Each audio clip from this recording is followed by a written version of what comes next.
This is Kenneth Banghart reporting from New York and suggesting you switch from hots to cool cigarettes for a fresh new experience in smoking enjoyment. Because cools give you a clean, cool taste in your mouth. Make your throat feel soothed, relaxed all day long.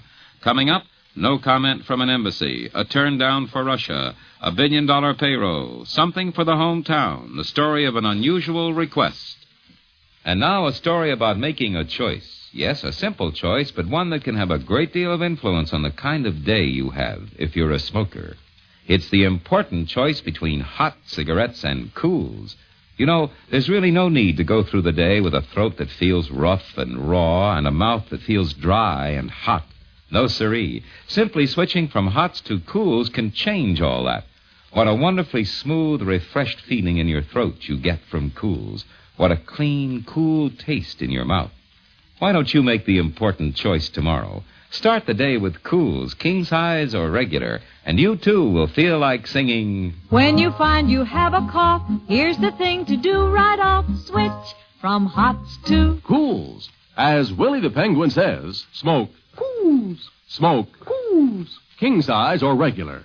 And now the news. Washington, the Soviet embassy has absolutely nothing to say relative to a personal note from Premier Bulganin to be handed to President Eisenhower tomorrow by the Russian ambassador. Neither the embassy nor the White House will say in advance whether the Bulganin message will be made public. It will be the first such call by a Russian ambassador in at least 10 years. A Bulganin letter to the president on disarmament in September came through regular diplomatic channels. Moscow. Bulganin, who hasn't been seen in public for 3 weeks, was absent from another important diplomatic function tonight. Speculation is that he is not well. London. Prime Minister Eden, who sails tonight for talks with the President on international affairs, is reported to be ready to propose that the two countries enforce a 1950 agreement to keep the Palestine peace by joint air action against any aggressor in the Israeli-Arab dispute. The United Nations. The Russian offer of technical assistance to Latin American countries was rejected by Haiti tonight. Haiti's chief UN delegate issuing a statement saying the Russian offer was turned down with a skeptical smile, adding that Latin America would not allow Soviet ideology to infiltrate under any pretext. Detroit, the Ford Motor Company's 1955 payroll totaled more than $1 billion for the first time. Hourly employees of Ford earning an average of $106 per week. Weather report. Snow covers a large part of the southern states, 3 inches of it in Corinth, Mississippi. A new storm may be on the way to the same area. Hollywood. Prince Rainier of Monaco, or Monaco if you prefer, arrived today for a month's stay near Grace Kelly. Although the exact date for their wedding hasn't been set, she finishes her new picture in early March. This from the Italian village of Monte Marano, hometown of racketeer Joe Adonis, who left the United States to escape prison. Back home, Adonis has contributed $500 for repair of the village church, given $500 more to the needy. Washington. Agriculture Secretary Benson has dropped a provision of the administration farm bill that called for selling the government's surplus farm commodities at market value. Opponents said it would force prices down. Benson now wants to sell surpluses at the price paid the farmer, plus carrying charges. Capitol Hill. The Pentagon tells a House committee the campaign to increase the military reserves has gotten off to a slow start. Less than 6,000 young men volunteering for 6 months' training in the first 6 months. And these last lines. In Fort Worth, Texas, women jurors had a few requests, and the county furnished the jury room with coat racks, more comfortable chairs, and a coffee vending machine. One request was turned down. It was one of the oddest they'd known, and the county stood firm as a stone. If the lady jurors' aim is to enjoy a card game, the cards will have to be their own. This is Kenneth Banghart suggesting you switch from hots to cools for that soothed, relaxing feeling in your throat, that clean, cool taste in your mouth. Buy cools, king size or regular. Goodbye, everyone. This is the NBC Radio Network.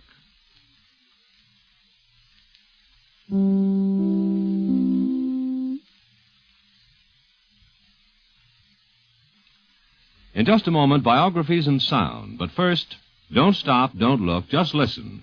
That slogan describes the wonderful way you can enjoy the daytime hours in the company of NBC's radio service weekday. Tomorrow, for instance, to entertain you while you work, Margaret Truman and Mike Wallace introduce noted conductor Hugo Winterhalter.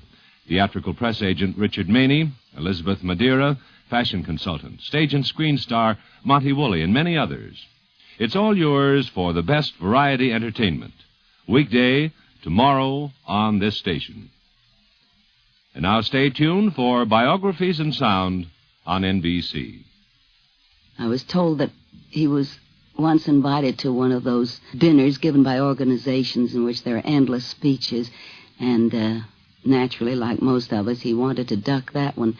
And he refused several times, and they wouldn't take no, and finally the last letter importuning him to appear, he answered with a telegram and said, "I wish I wanted to come to your dinner, but I don't."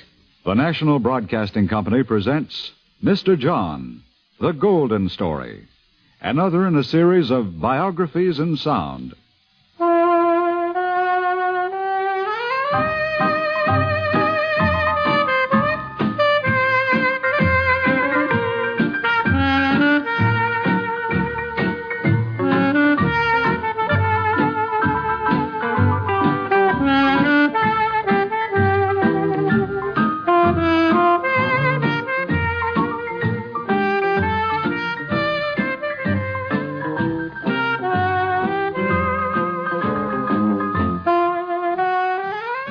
Within the next 55 transcribed minutes, the voices of Dorothy McGuire, George Abbott, Victor Borga, Elliot Nugent, Helen Hayes, and others, sketching the portrait of a man whose dream it was to bring back the living drama to its place under the sun. Producer, playwright, composer, and for decades the patriarch of show business, John Golden. Your narrator is Kenneth Banghart. Along the phenomenon that is known loosely as Broadway, they called him a plutocratic Peter Pan, this man who never grew up in the best sense of the words, who refused to live in the past, but at the same time personified the traditions of the old school. Birth date, June 27, 1874, in New York City. The boy Golden, stage-struck from infancy, went to work as a bricklayer in the daytime and then rushed over to Niblo's garden to appear in a super spectacle of the Roman Empire, changing his bricklayer's garb for a toga before reaching for a spear. We dressed in a cellar, he recalled, and by we he meant himself and 99 dilapidated derelicts who had drifted in from the Bowery to turn thespians at 25 cents per evening. The boy Golden was determined to learn his drama from the inside. That's how it began, this Golden success story. And among its chapter headings are the names of some of the outstanding plays of the last 40 years, beginning with Turn to the Right, and including Susan and God, Three's a Family, and Claudia. And the man, John Golden? There was a massiveness about him. Dorothy McGuire. His face was large and kind, with penetrating eyes. He had a way of tilting his head to one side and fixing his eyes upon you and looking right into you. His voice was loud and bombast, the loud voice of a man who has energy and optimism. And one knew that one was in the presence of a very important man. On the same subject, producer Richard Aldrich. He was a very determined man. Those who worked with him were expected to carry out his wishes to the letter. But he had the right to expect his own way, because he had earned that right. He knew what he was doing, and those who worked with him were well aware of it. Mr. John was a gruff but generous man. He was an impatient but vital man. He had a terrific amount of energy, and his bark was worse than his bite. And the impressions of Miss Cornelia Otis Skinner. I myself shall never go into Sardi's restaurant without seeing John Golden sitting there in the back at his special big hospitable table, surrounded by his daily luncheon guests, which included people in show business, people in public life, members of the UN, sometimes the mayor, every mayor from Mayor LaGuardia to Mayor Wagner, sometimes Mrs. Roosevelt. John at the head of the table, holding forth on 1,001 topics, interrupting himself to catch the hand of a passing friend or to blow a kiss to a pretty woman across the room. It's a warm picture, one to treasure. And it makes me realize the truth of the saying that To live in hearts we leave behind is not to die. This, then, was one aspect of the personality of John Golden, but only one. Claudia, the comedy, opened on Broadway in February of 1941, played 2 long engagements, and then went on the road with several companies. Box office receipts, more than $3 million. Motion picture rights, $137,000. John Golden used to say that one of the greatest joys of being a producer was picking up stars, locating those who hadn't yet found their place in the theater, and providing them with a vehicle for getting to the top.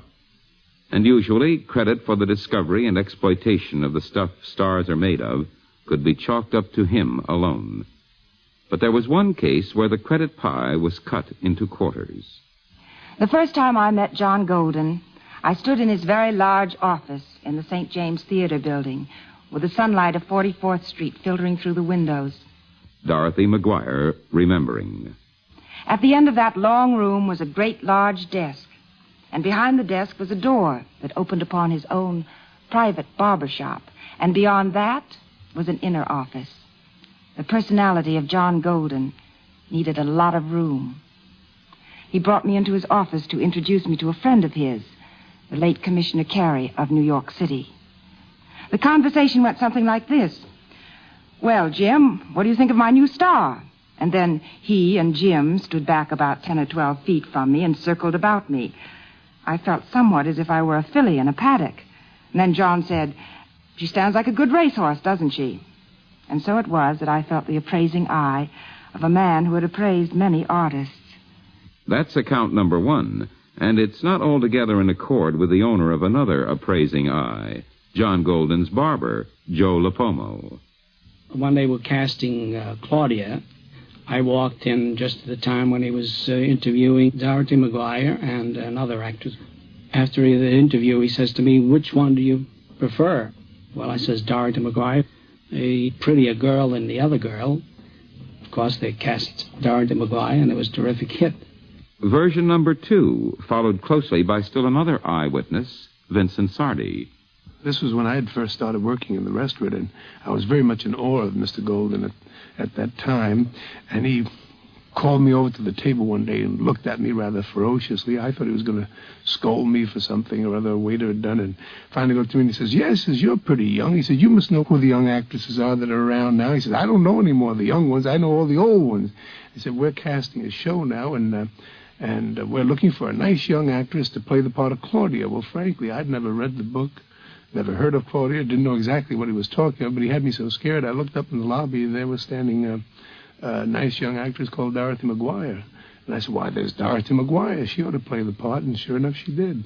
It's difficult to say how many other armchair talent scouts are proudly claiming the distinction of discovering Miss McGuire. Certainly, John Golden was not willing to take a bow for that accomplishment. It happened that Rose Franklin liked her looks. Johnny Craven, my godson, pointed to her and said I was in cast with that girl, and she was great. You ought to give her a chance, Uncle John. Rose Franklin liked her, took her up to her country place, worked on her for a week or 2, came down to me and said, "We've got a genius. We've got a great little star."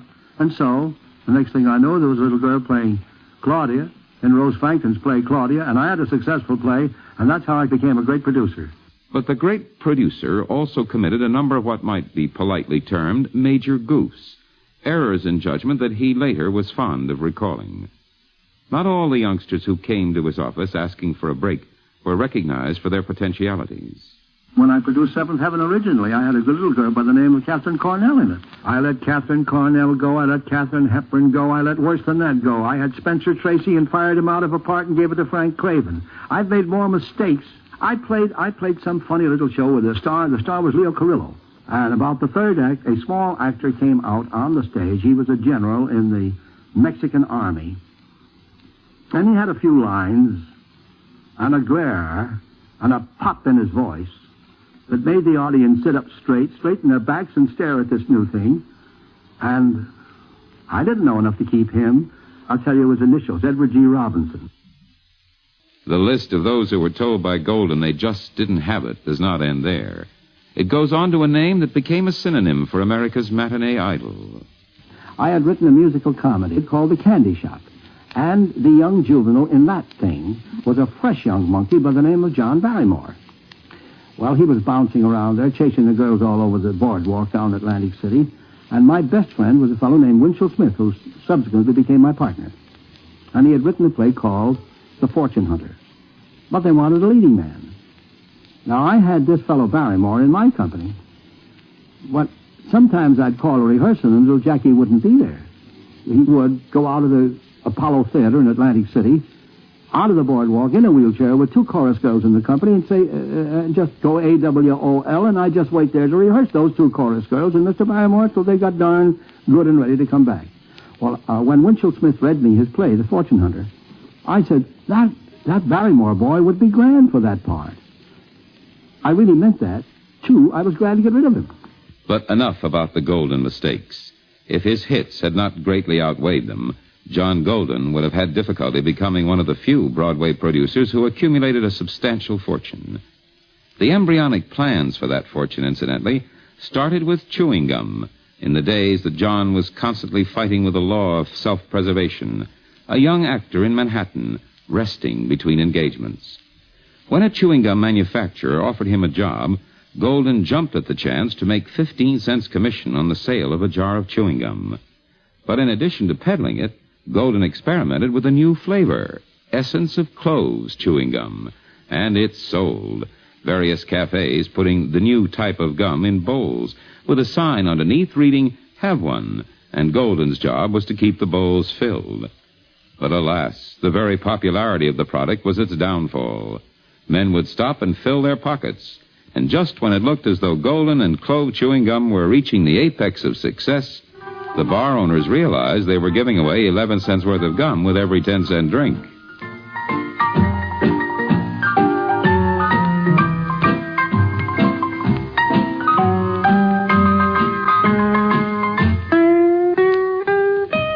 The chewing gum experience, however, led to his meeting a man who, Golden said, had more effect on the course of his life than anyone else. His name was Francis J. Oakes, and he was president of the Oakes Chemical Company. Golden was 21 years old when he went to work for Oakes as a salesman. 2 years later, he was made president and general manager. He stayed with the company for 13 years, but business couldn't hold him.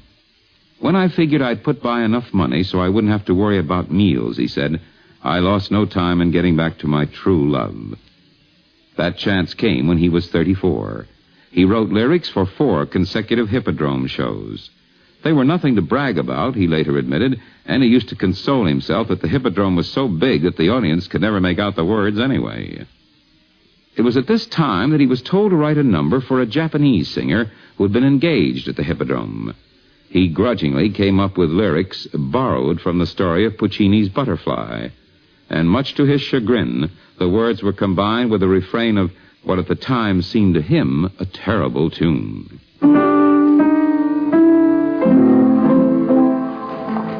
Poor butterflies, neath the blossoms waiting.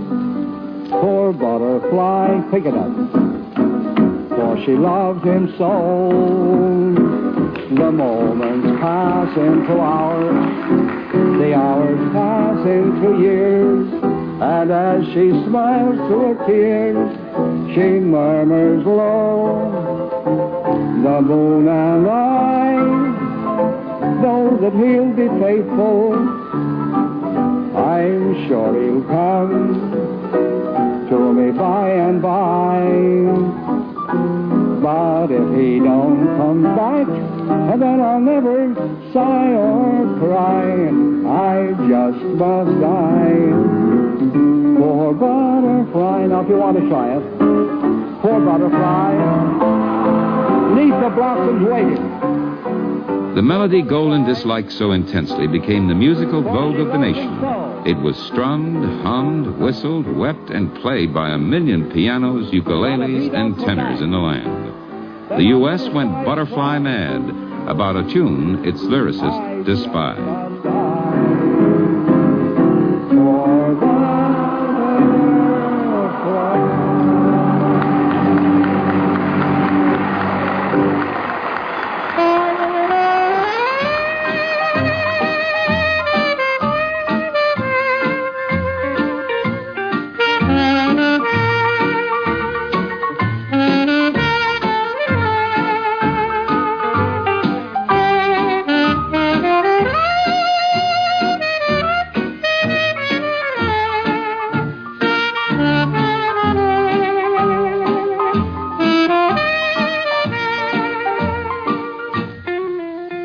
Butterfly was a song written by a man whose musical education began in Wauseon, Ohio, when his mother bought him a fiddle, and a professor was hired to give him lessons at 25 cents apiece. After 8 lessons, the boy was convinced there was nothing more for him to learn. He told himself he could play any tune he wanted, and since he didn't want to play any other tunes anyway, he turned to writing songs. With greater success, incidentally, than George, his office boy in later years. I remember at one time I had a streak of thinking I might be a lyric writer. And he read my lyrics and said they didn't have any kick at the end, which was the whole purpose of a lyric, and dissuaded me from that career.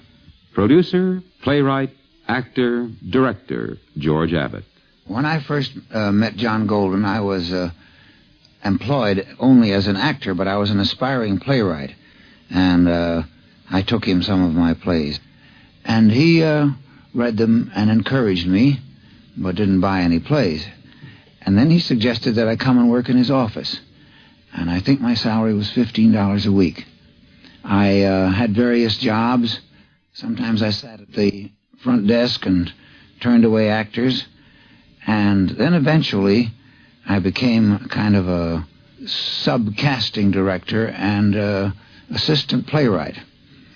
At the time, John Golden was doing a play called Three Wise Fools. At the time I worked in his office. He didn't think that Austin Strong was working enough at the rewrites. So he would goad the poor man by giving me scenes to write.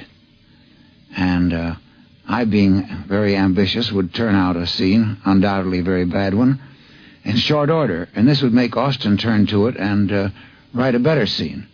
And that's how they got many of the rewrites on Three Wise Fools done. All his life, he remained kind of a warm friend, and it was always a pleasure to see him and go back over the old days in which he called me his office boy. Three Wise Fools, given impetus by office boy Abbott, turned into one of the 3 most successful comedies Golden produced. His close friend Winchell Smith again employed as director. That same year, 1918, Golden heard about a vaudeville sketch that had been playing in the hinterlands for more than 20 years. With Smith as his collaborator, he brought it to Broadway. Lightning is considered one of the minor classics of the American theater. Theater historian John Gassner. You might call it old-fashioned in its contrived plotting, but it is new-fashioned, it is universal in its feeling for character, and its fundamental good nature. I doubt very much whether it will ever really date. Lightnin', John Golden's most successful production, held the record for the longest run on Broadway until Abe's Irish Rose came along. But if Winchell Smith saw possibilities in Three Wise Fools and Lightnin', he saw nothing but disaster in Austin Strong's Seventh Heaven. And Smith wasn't alone. No one had enough faith in this melodrama of the Parisian underworld to back it financially. So, in May of 1922, Golden opened the play, deciding, he said, to make my heaven alone. The play brought stardom to a young girl who became one of the finest emotional actresses of the American theater. I learned perhaps a little something about the philosophy of love from John. Miss Helen Mencken. We were rehearsing in Seventh Heaven, and there was a bureau, there was a stove, there was a table, and I had the props in my hand, and all of a sudden I stopped and I said, John, something's wrong. Something's wrong with this set. I can't play this scene. Where's the bed? He said, bed? Bed? What do you mean? What are you thinking of? He said, are you thinking of a bed first? Or are you thinking of Chico? Or are you thinking of Chico and then a bed? I said, I don't know, John. You've got me all confused. I don't know what I'm thinking about. He said, that's exactly what I want the audience to do. I want them to do a little work. I want them to think and let their imagination take flight. You can play a play without any scenery in a backdrop. Don't you understand what I'm getting at, Helen? If you have that bed there continually, 24 hours a day, that's not very graceful in life. What is graceful is an old cliché. Superimpose the bed, sex if you will, with a bit of chiffon. It'll last. It'll never become a bore. The clean plays of John Golden. He used to say they were his crown and his cross, his punishment and his reward, his blessing and his curse. They brought me the sneers of the sophisticates, he said, the jibes and veiled innuendos of erudite critics. But they also brought applause from the many who approved of his policies. And one of those was his oldest friend, Bernard Baruch. I've met many men in my life, men whose friendship I've cherished, but none whom I have valued more than John Golden. It was principally not because of his mind, but more of his character, but particularly of his heart. He was one of the most compassionate men I ever knew, and his desire not to show, alone to show his love for his fellow man, people in his own profession, but it covered the widest field indeed. He not alone endeavored and always succeeded in producing clean plays, but he always did it with a clean mind and a clean heart. The very phrase, clean play, Golden used to say, is harmful to the box office. Even when you're a kid, soap is your enemy. He produced clean plays, he would tell you, because he liked them, because he was sure there was profit in them. There are, he claimed, more people who want the wholesome than the unwholesome in life. His assistant for 19 years, Clarence Van Sapp, recalls, he had an aversion to any off-color jokes and to bad language on the stage. All his productions, he felt, should be put together so that a mother could bring her child to see it. And among the plays he turned down because they didn't pass his personal censorship were some that later became successful. I think one of the last that we turned down, that he liked somewhat, but didn't particularly care for the love angle, as it was written, was The Rainmaker. I don't believe The Rainmaker was a smash hit, but it didn't lose any money. When one critic blasted a Golden production as typical of the innocuous type of play Golden always puts on, he ran to the nearest dictionary. And there was just a trace of smugness in his report to the cast that the word innocuous is defined as harmless or non-poisonous. But there was one thing. Even if a play got bad notices, he never ranted at the critics. He called them performance for pennies. They had to give a show, and he figured that they were necessary to the theater, and that the play must stand on its own merits. On the subject of playwrights, he said he had great sympathy for the unknown playwright who was trying to climb a long, hard hill. But, he added, he seldom found unsolicited plays to be of use to him. And so, according to his secretary, Alice Cook, in the front office, we had a sign, Mr. Golden does not accept unsolicited plays. But we had this pet theory that he'd love to develop authors, and he got subscriptions from practically everywhere for that. That was a pet of his. And this ELT, the Equity Library Theaters, he started and paid for that himself out of his own pocket for 2 years. Now I believe that's going on to be quite a thing in taking care of children's theater. the hardest job in the world, he said one time, is to write a play for the American theater. In all the jobs of modern industry, man is able to measure the value of what he's doing step by step. There are gauges and tests and statistical analyses to go by at every point. But in the theater, you're in the dark. Many years ago, he sent me a play. Well, I thought it was a dreadful play. The critic is Miss Helen Hayes. But he was most anxious that I should appear in it.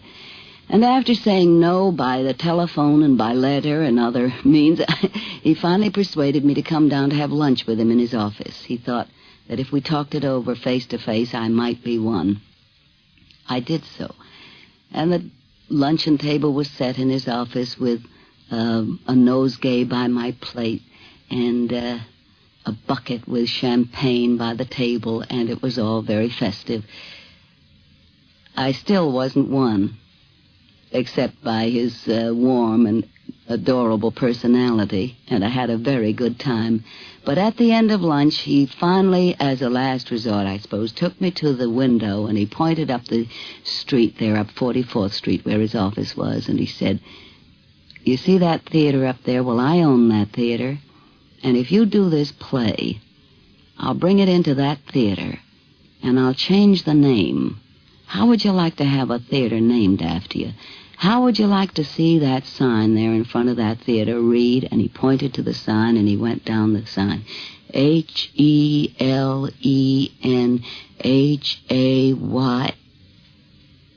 How do you spell your name, with or without the E? Well, I confessed that it was with the E, and he said, "Well, let me see now. There isn't room on that sign for the E." It took others with wider marquees to fit the E into the lights of Broadway. But what may not be as generally known as the naming of a theater in honor of Miss Hayes is that the play she called Dreadful was written by John Golden under another name.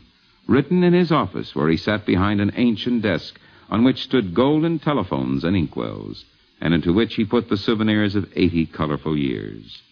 Among those souvenirs was an old cigar box. He brought out that box of souvenirs once when I went to his office. The voice of the most recent of the great performers who played at the John Golden Theater. The voice of Victor Borge. I was to meet him for lunch, and he took out a moldy-looking, ordinary piece of brownish candy wrapped in cellophane. And then he said, "Now tell me, Victor, you have traveled all over the world and seen all sorts of treasures and collector's items. What would you do with a thing like this?"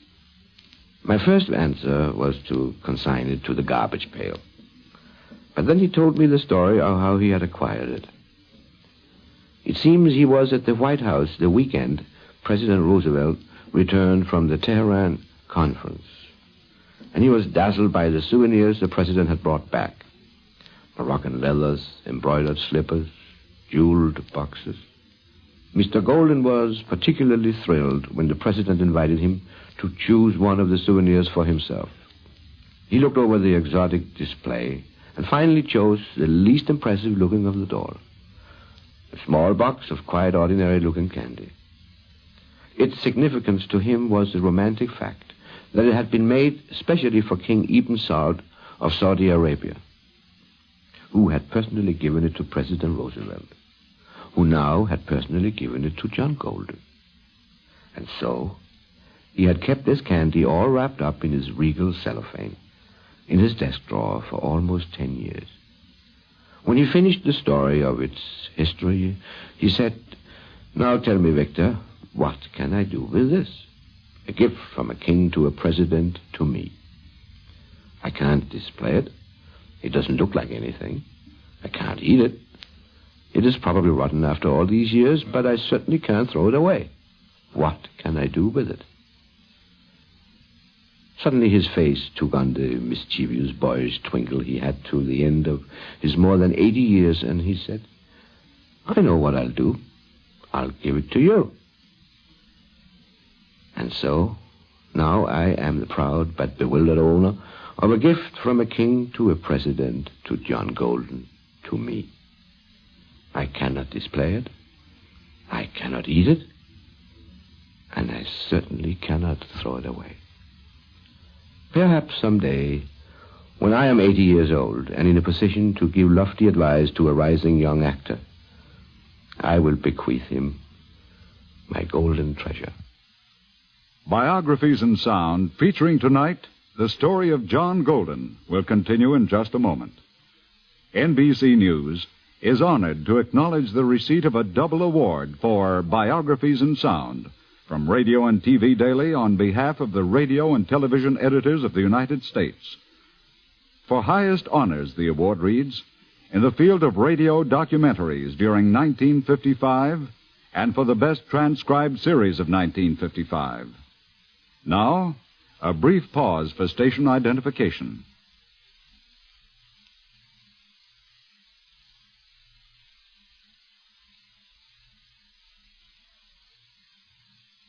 And now, NBC News continues its presentation of Mr. John, the Golden Story. Here again is your narrator, Kenneth Banghart.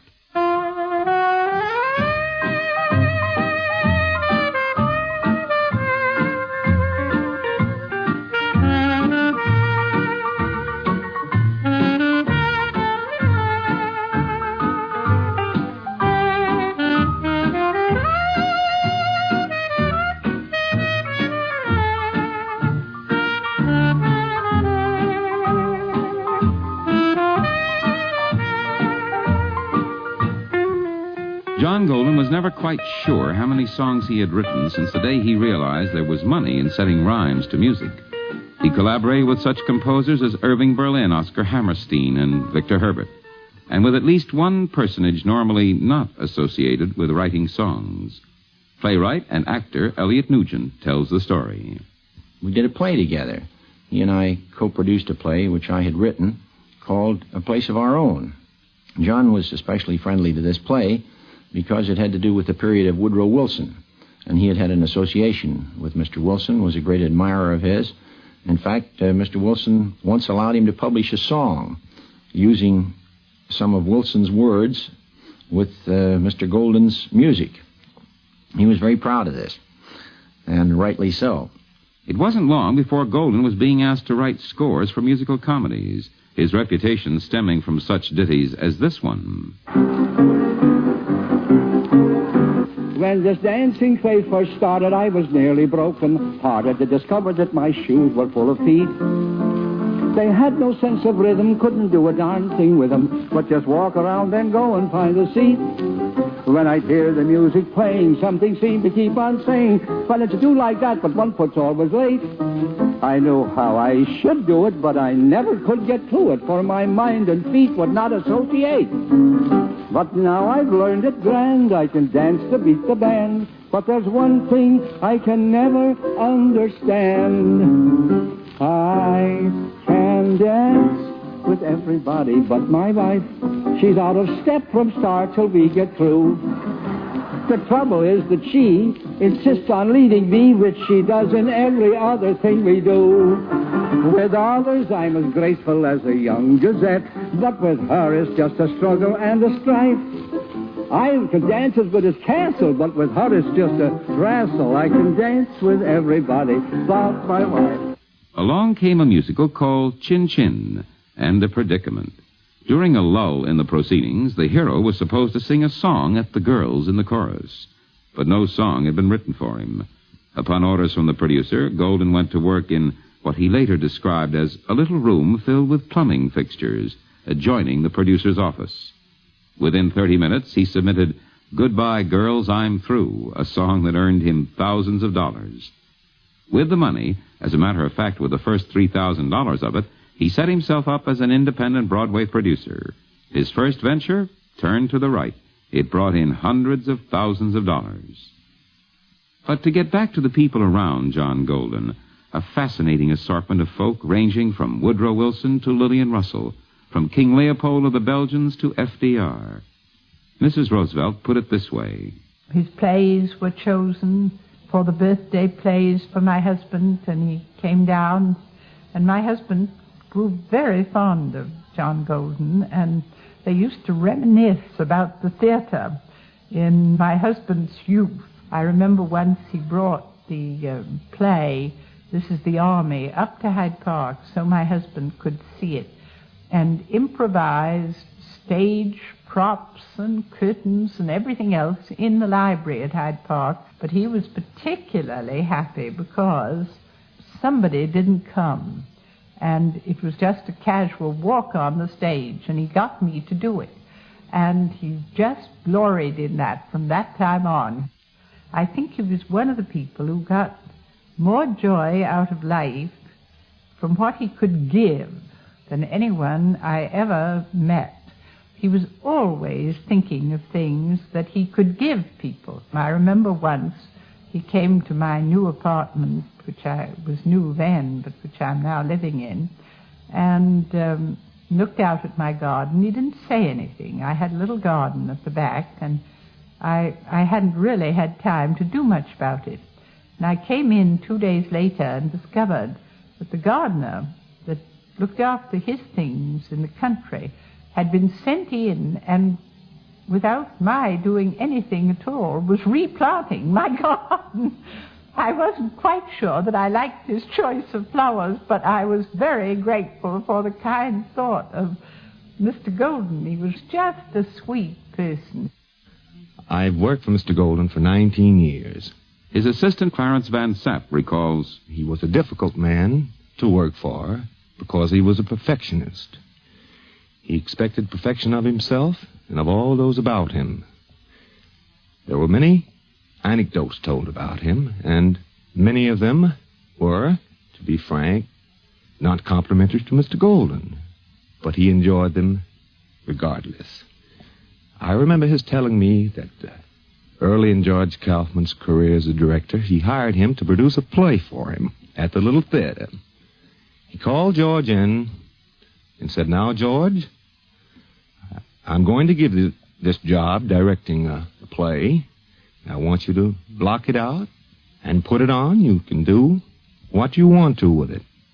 And when you feel that you need me, you call for me, and I'll come down."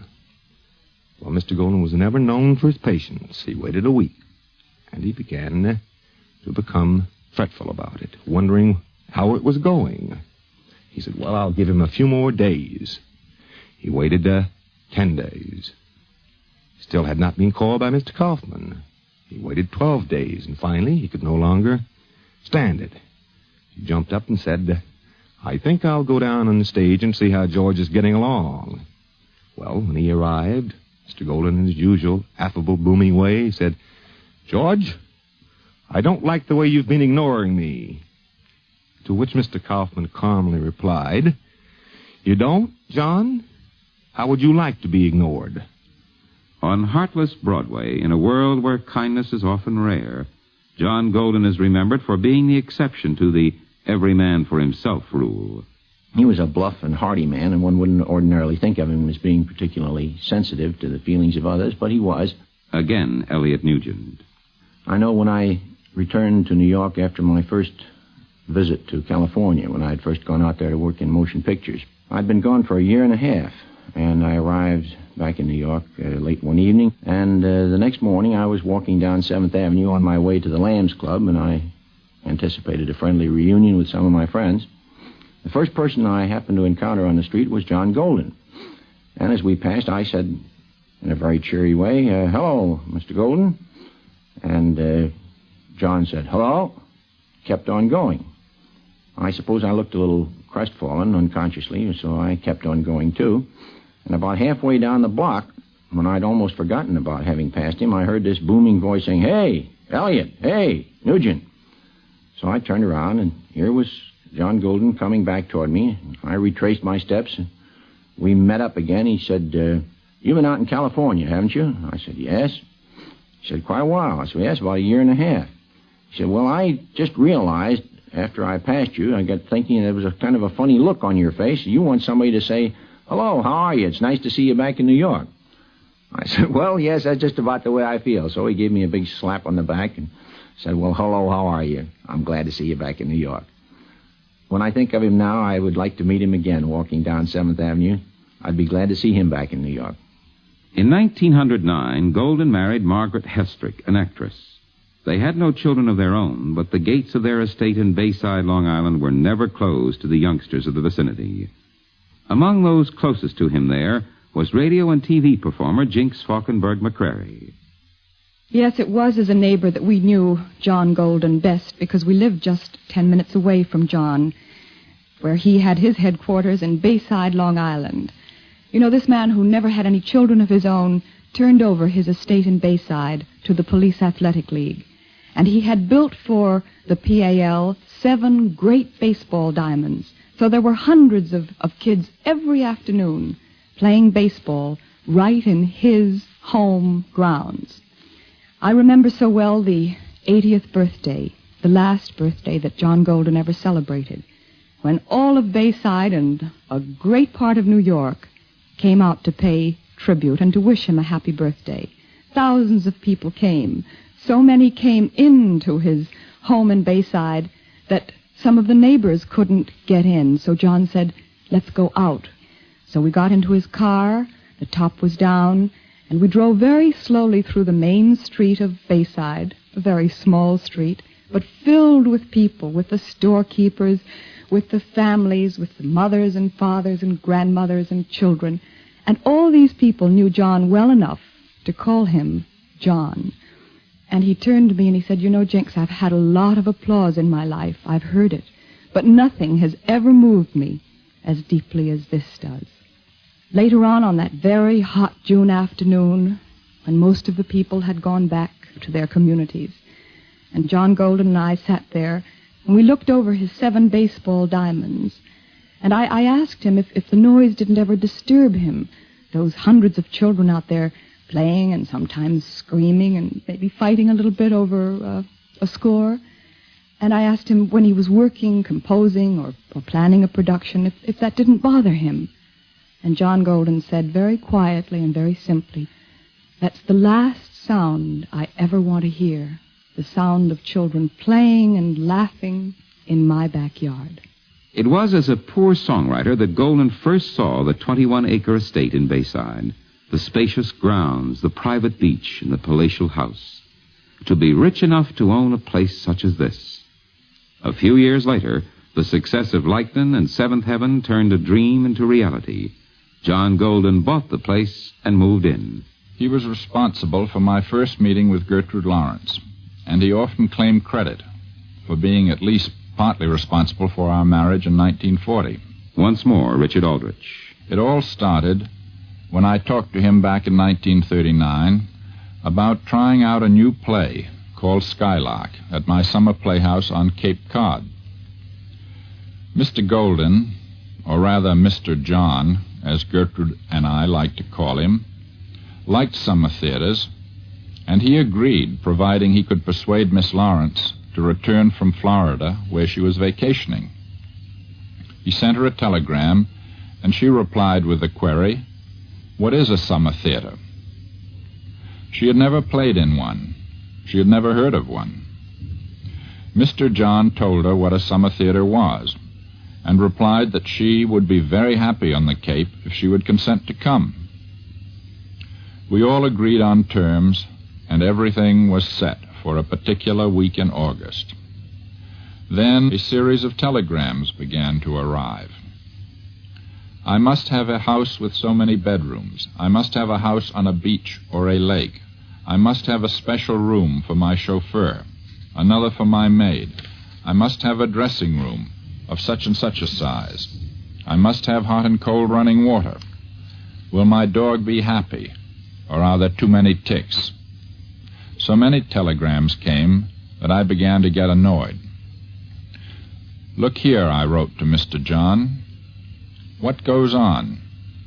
I've handled stars like Ethel Barrymore, Jane Cowell, and Ina Clare, and I've never had as many troubles as I'm having now." He broke down and told the truth. He was the culprit. Miss Lawrence knew nothing about the telegrams. He was just trying to make sure she would be happily received. He felt that stars should be treated as stars, that they should have the best of everything. For Gertrude, he would have 2 or 3 small dressing rooms knocked together into one. Air conditioning, radio, a telephone, everything to make her comfortable. Her dog Mackie, a West Highlander, was most important to Gertrude's happiness, so he always saw to it that the dog was well taken care of and fed during every evening performance. I first got to know him well when I starred in his production of Theatre, the Guy Bolton dramatization of the Somerset Maugham novel. Again, Cornelia Otis Skinner. From the first day of rehearsal, I was aware of his kindness, his expansive, warm nature, and his inspiriting optimism. We had need of that optimism, for at the tryout in Washington, the show was lacerated by the critics to the extent that would have prompted a less courageous producer to close in 1 week. Not so John Golden. He had faith in the play, faith in the cast. It was a contagious faith which kept us all going during the period of revisions and further tryouts, and the happy result was a successful New York run and a long road tour. But I remember his relations with his actors because they were those of consideration and friendly interest. If anyone were ill, John was around personally to see what he could do. When my own father died, John, without my even suggesting it, closed the play for 2 days, although at the time it was doing capacity business. To me, John Golden typified all that was best and endearing in the manager of the old school. In his respect for tradition, his love of theater, his great sense of showmanship, and his charmingly candid awareness of being himself a big personage on Broadway. His very loquaciousness, which could at times even approach garrulity, was in the style of the old school, but it was always interesting and highly amusing. Yet there was nothing backward about this amazing man. His interest in the modern theater was keen.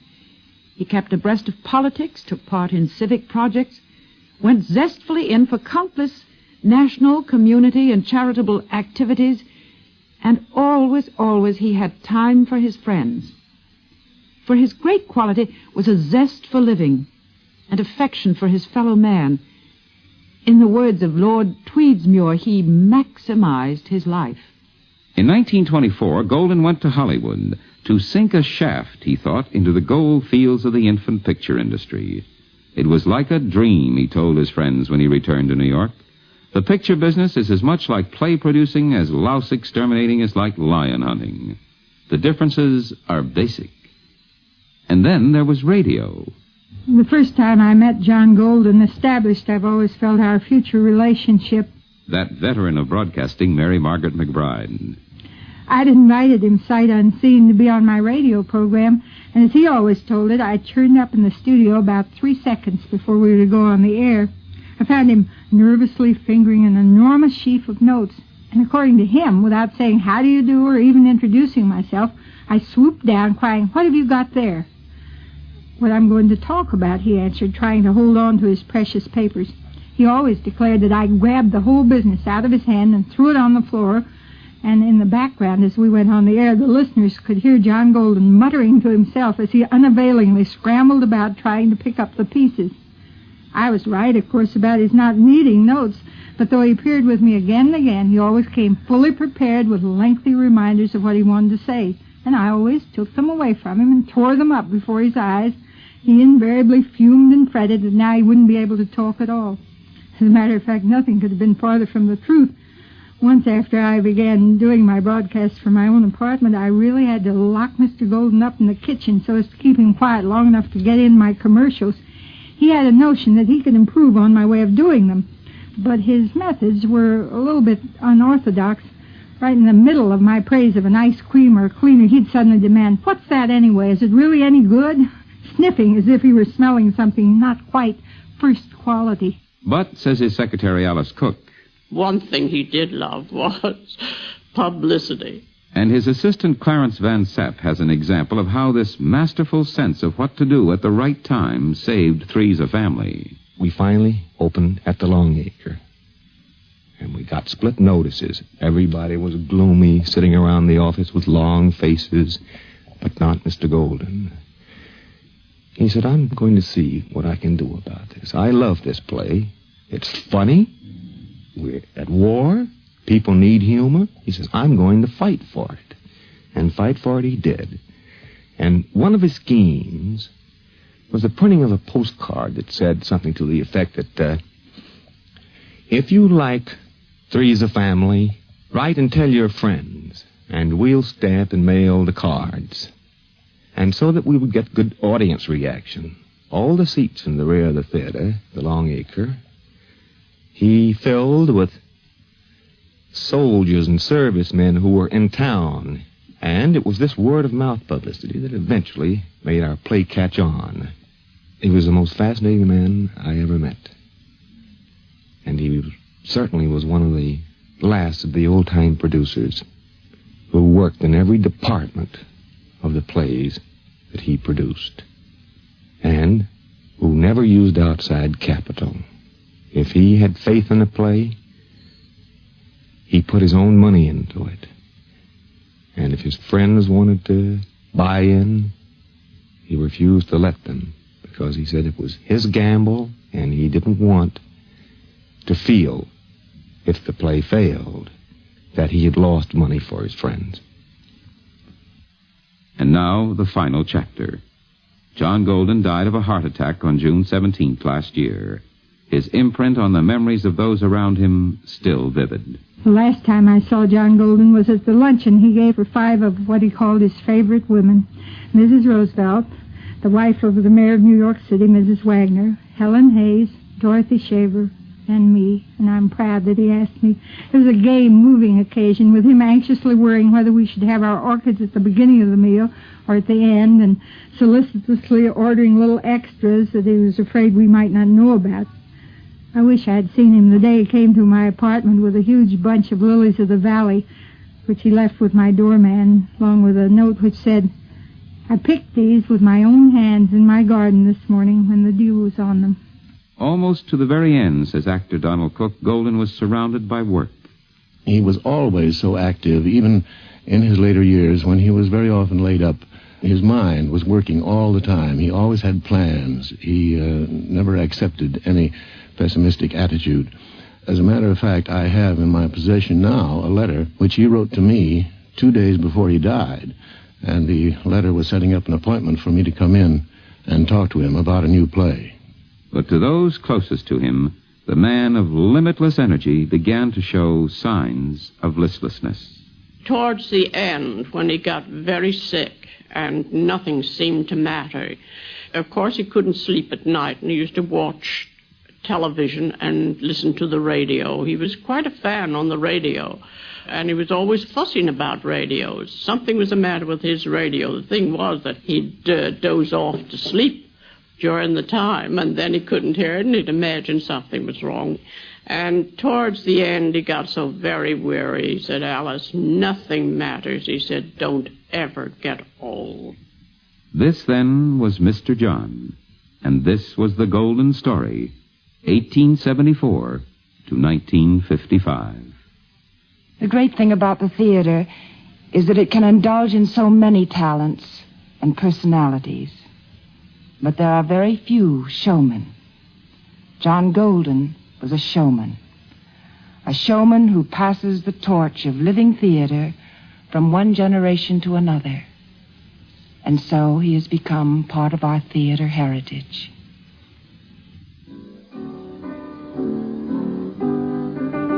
Goodbye, girls, I'm through. Each girl that I have met, I say goodbye to you without the least regret. I've done with all flirtation. You've no more fascination. There's but one to whom I'm true. Goodbye, girls. Goodbye, girls. Goodbye, girls. I'm through.